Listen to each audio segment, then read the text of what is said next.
เปิดคลิปขึ้นมานี่กำลังเห็นเจเลียวกำลังเย็นโซจูซินโลให้พวกเรามื้อนี้เฮากลับมากันที่งาน Link to Love Link to Jinlo ตุ้ยนะ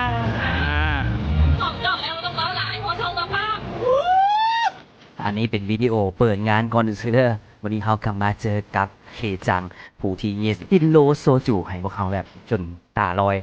งานนี้เพิ่นจัดอยู่ตั้งรัก งานเพิ่นนี่ก็มีกิจกรรมหลากหลายไม่ว่าจะเป็นการเล่นเกมดักพีและก็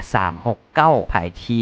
เบิ่งสคริปต์เกมนี่ก็น่าจะฮู้ดีก่อนเข้างานเพิ่นก็ให้แจ้งสถานะไผโสดก็ใส่สีเขียวไผบ่โสดก็ใส่สีม่วงเข้ามากันเล่นเกมเพิ่นจักหน่อยหนึงฟาดบ่ได้จักบาทก็เลยถึกไมค์ไปอีกโทรศัพท์จอก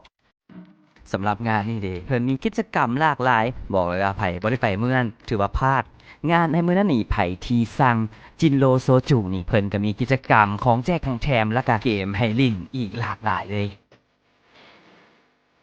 สำหรับกิจกรรมดีๆจากจินโลโซจูในฮอต่อไปจะไปห้านใดนี่กระทาติดตามเด้อถ้าพ้องว่ามันโคตรม่วนโคตรเมาให้เบิ่งฉากชีนก็พอละสำหรับมื้อนี้นี่ก็ไปก่อนขอบใจหลายๆอย่าลืมกดไลค์กดติดตาม